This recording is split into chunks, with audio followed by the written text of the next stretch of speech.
Bom dia.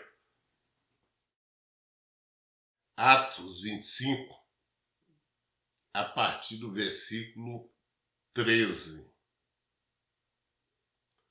Atos Apóstolos, capítulo 25, versículo 13. Passados alguns dias, chegaram a Cesareia o rei Agripa e Berenice em visita das boas-vindas à festa. E como ficaram na cidade por muitos dias, Festo expôs o rei o caso de Paulo, compartilhando.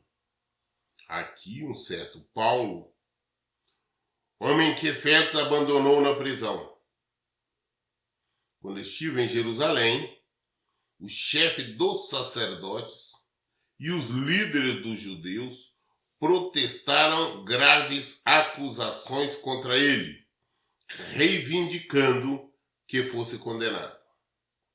Entretanto, eu lhes expliquei que não é costume dos romanos condenar ninguém sem que o acusado tenha diante de si os acusadores e possa exercer plenamente o seu direito à defesa. Quando eles se reuniram aqui no dia seguinte, sem perda de tempo, convoquei o tribunal e ordenei que o homem fosse apresentado. No entanto, quando seus acusadores se levantaram para proceder às acusações, não apontaram nenhum dos crimes que eu imaginava. Ao contrário, levantaram apenas algumas questões relativas à sua própria religião, sobre as quais discordavam dele. E quanto a um certo Jesus já morto, qual Paulo alega insistentemente que está vivo.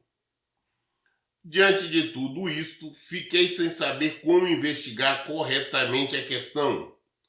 Por isso indaguei se ele estaria disposto a ir a Jerusalém e ali ser julgado a respeito destas acusações. Porém, apelando Paulo para que ficasse sob custódia até ser julgado pelo imperador, ordenei que permanecesse detido, aguardando o momento em que eu pudesse enviar a César.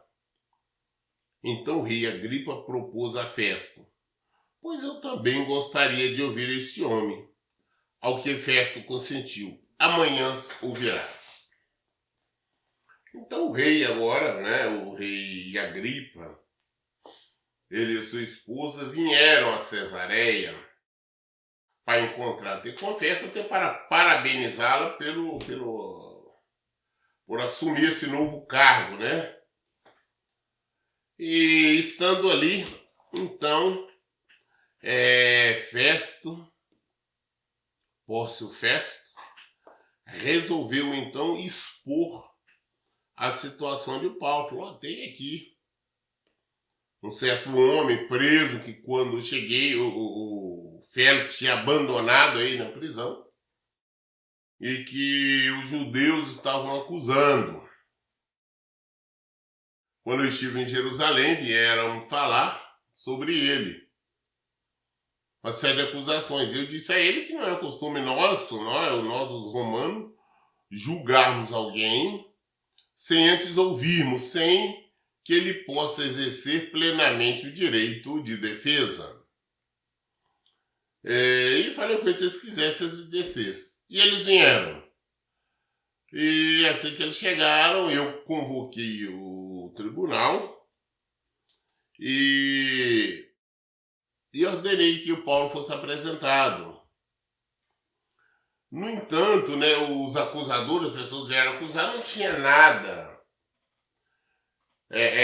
Acusação séria. O que eles falavam era uma questão da religião deles, judeus. E não tinha uma acusação grave contra Paulo. A questão era das religiões. E esse Paulo, ele alega sobre um certo homem, Jesus, que foi morto e que ele alega que está vivo. Ele insiste insistentemente, dizendo que esse homem está vivo. E sobre isso,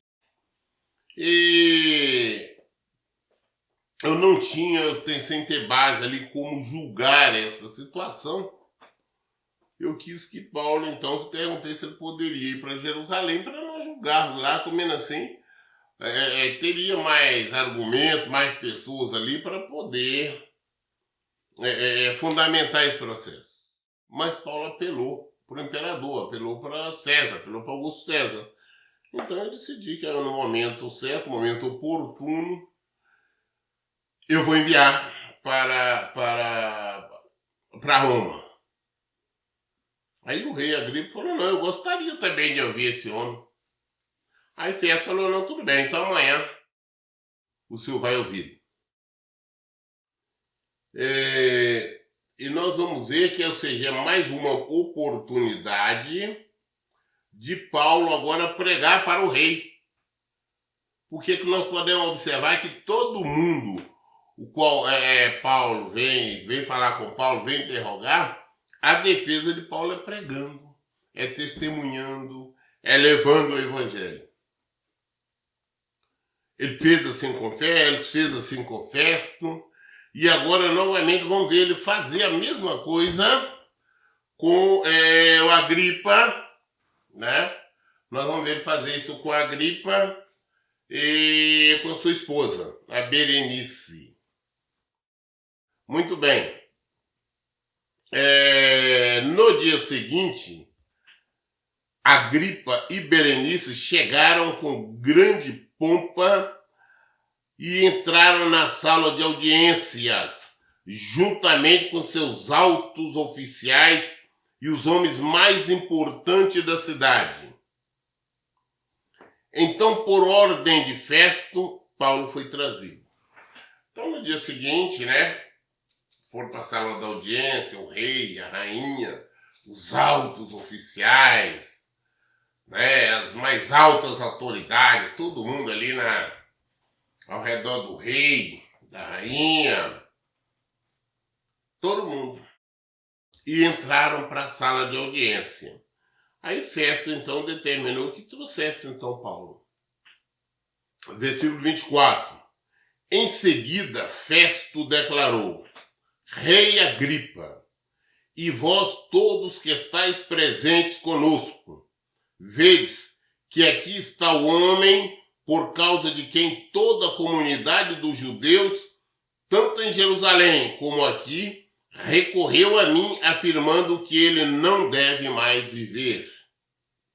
Eu, todavia, entendi que ele não havia praticado nada que mereça a pena de morte. Mas como ele apelou para o imperador, decidi enviá-lo a Roma. No entanto, não tenho ainda nada definido quanto ao que escrever sobre ele ao nosso soberano.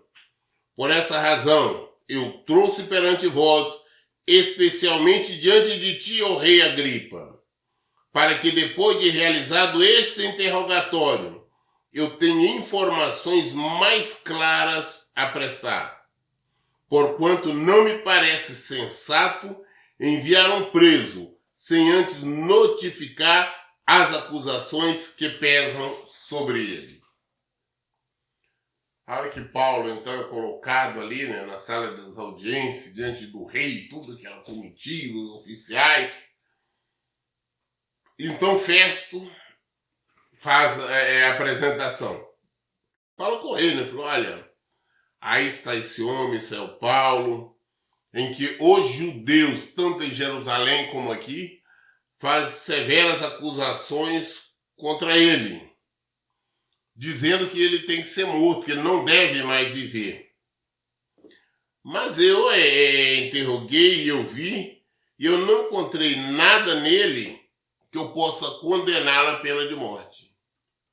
Eu não encontrei, eu não vi nenhum crime que ele tenha cometido que mereça a pena de morte.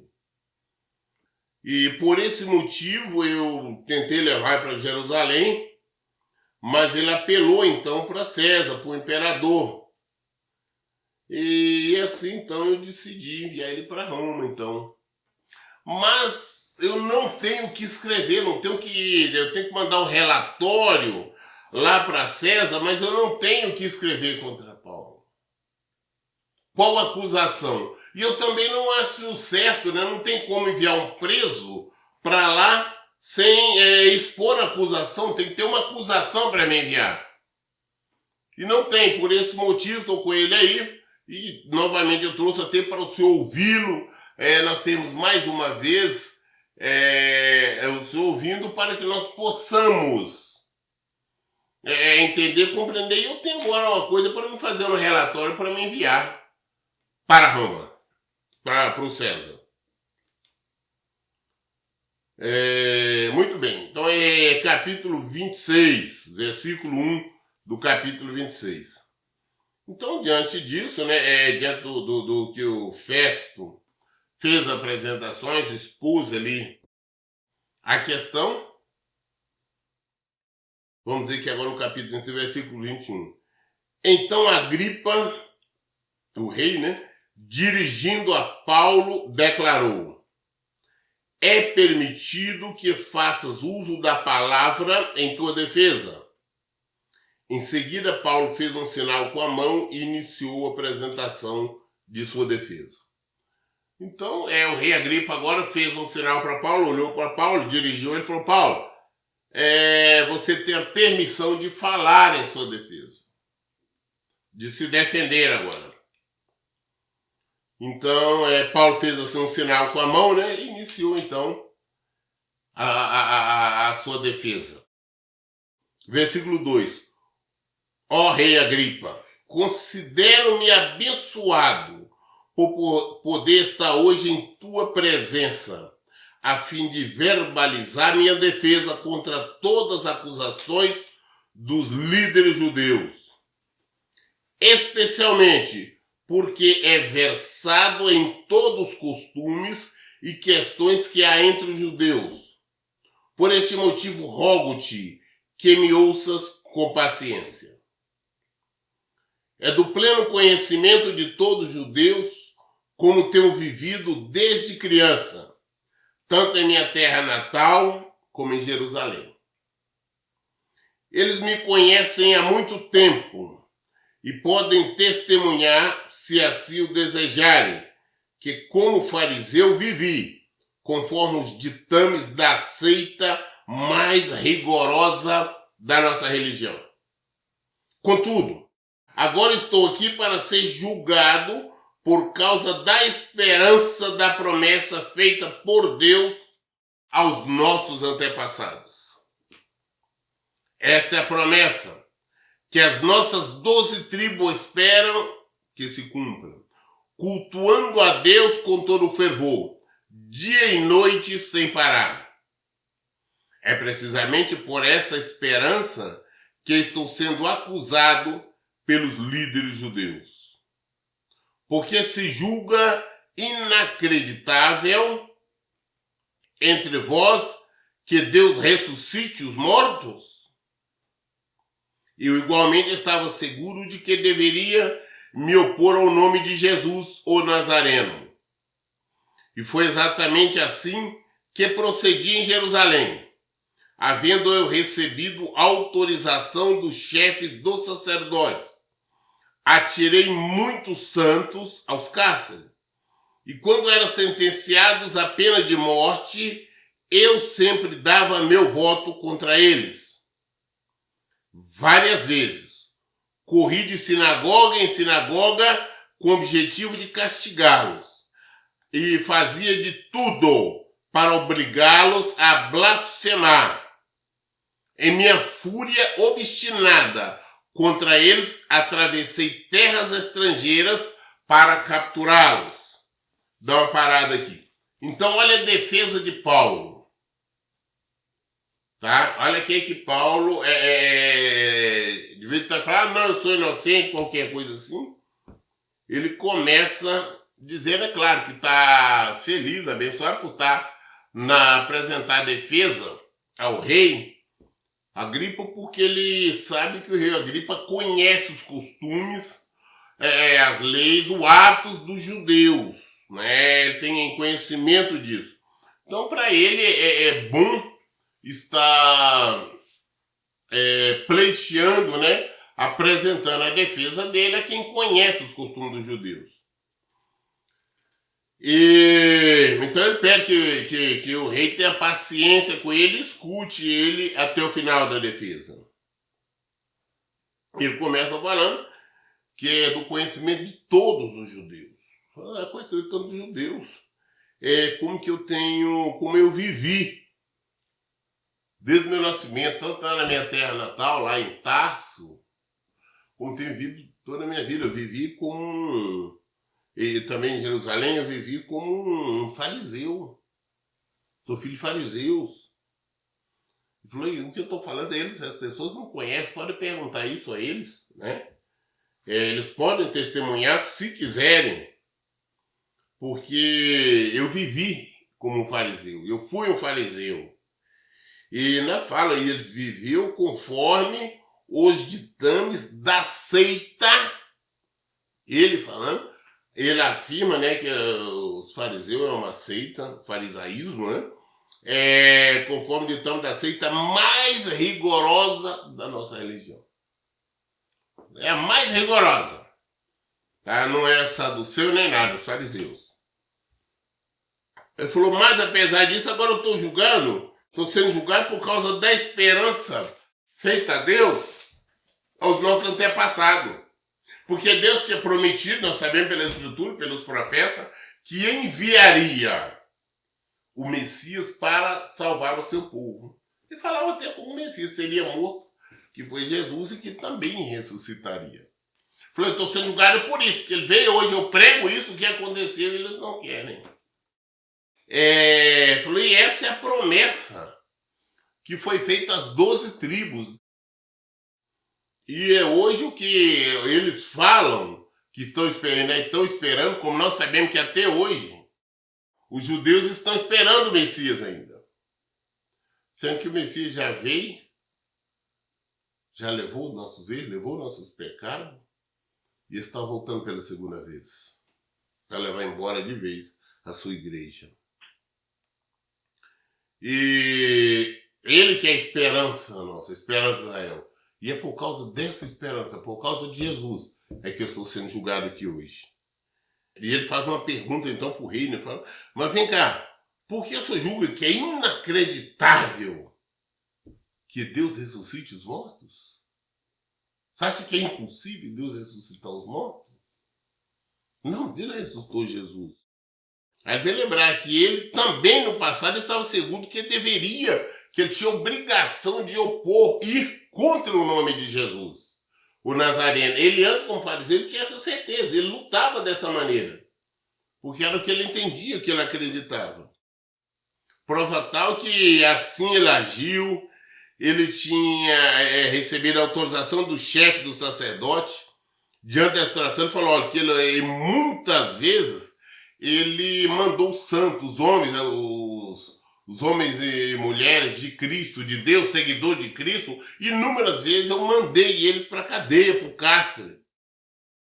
Quando eles eram sentenciados à pena de morte, eu sempre dava o meu voto contra eles. Eu pegava eles, eu seguia, eu perseguia eles, eu prendia, eu jogava ele na cadeia, e no julgamento, quando eles eram julgados a pena de morte, o meu voto era esse, era concordar que eles deveriam ser mortos. Olha como Paulo agia antes, né? Era totalmente contrário, falou, ou seja, concordou e mandou muitos crentes para a cadeia e matou.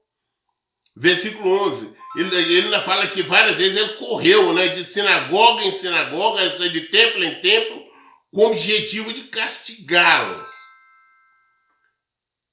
E fazia de tudo para obrigar a blasfemar. Ele corria atrás de um de outro e depois obrigava as pessoas a blasfemar. Ou seja, ele espancava as pessoas e fazia elas negarem a Cristo. E as pessoas negavam. Ah, não nega Cristo, fala mal de Cristo, xinga esse Cristo aí. E as pessoas, para se livrar, faziam isso. Então ele obrigava as pessoas a blasfemar debaixo de pancada ali. Ele fala que ele tinha uma fúria obstinada contra o povo de Cristo. Ele atravessou países estrangeiros, terras estrangeiras, para perseguir, para prender, para capturar. Olha a ânsia, ele revelando exatamente quem ele era e o que ele fazia. Ia atrás das pessoas, corria, prendia, sentenciava à morte, ia ter no estrangeiro atrás das pessoas e tudo mais. Aí ele continuou falando, versículo 12 aqui agora. Em uma dessas viagens, estava me dirigindo para Damasco, com autorização do chefe dos sacerdotes e por eles próprios comissionado. Entretanto, por volta do meio-dia, ó rei, estando eu a caminho, vi uma luz do céu, muito mais brilhante do que o sol, resplandecendo em torno de mim e dos que caminhavam comigo. Flória, numa dessas perseguições, eu estava com carta do chefe do sacerdote, e inclusive comissionado por eles, mandado por eles, para prender, para pegar todos os cristãos que estivessem em Damasco. Então ele dirigiu-se a Damasco a mando do chefe do sacerdote para prender os cristãos. Ele, naquela fúria de coisa, ele queria atender, ele achava que estava fazendo certo. Ele achava que estava fazendo a vontade de Deus. Por isso ele foi naquela ânsia assim. Aí ele fala que era por volta mais ou menos de meio-dia, ou seja, o sol extremamente quente, o dia claro. Ele estava ali a caminho de Damasco. De repente uma luz mais brilhante, muito mais brilhante do que o sol. Olha para você ver. A luz mais brilhante que o sol brilhou, não foi lá no céu não, ao redor dele. Foi Jesus, muito mais brilhante que o sol, resplandecendo em torno de mim e dos que caminhavam comigo. Versículo 14. E caindo todos nós por terra, ouvi uma voz que me falou em aramaico: Saulo, Saulo, por que razão me persegues? Porquanto resistir ao aguilhão só te causará sofrimento. Então, naquele clarão, todo mundo caiu por terra e ele ouviu uma voz. Jesus falando com ele. Falou: Saulo, Saulo. O nome dele é Saulo, depois que ele assumiu como Paulo. Saulo, Saulo, por que você está me perseguindo, Saulo? Por quê? Porque você não percebeu ele que quanto mais você resistir ao aguilhão, só lhe causará sofrimento? O que é aguilhão?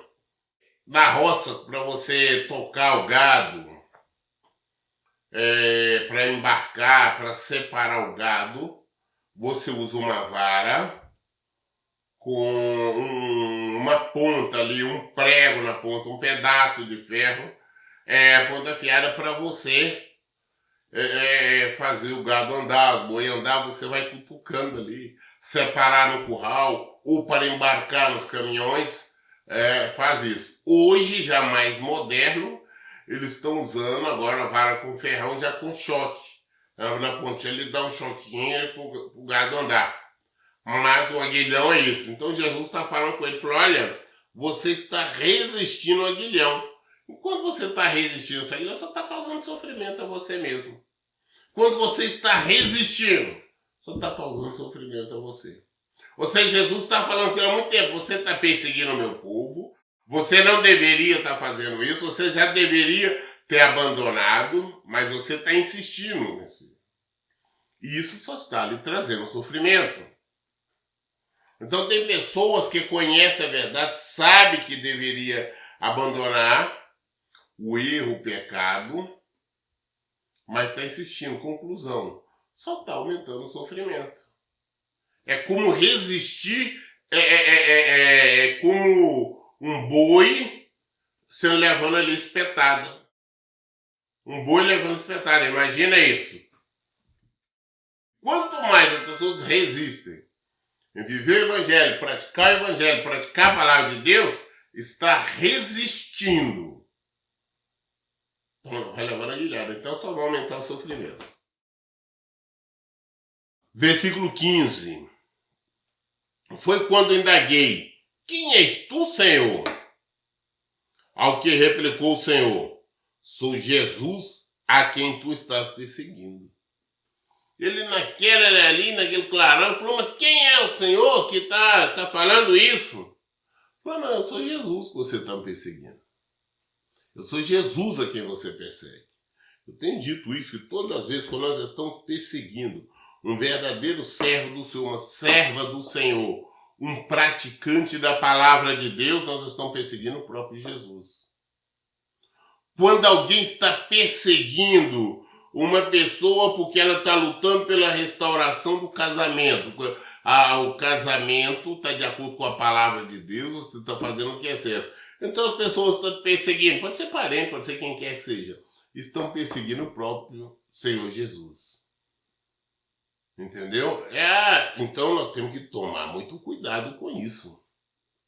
Em nenhum momento nós podemos ir contra quem quer que seja que esteja na prática do Evangelho.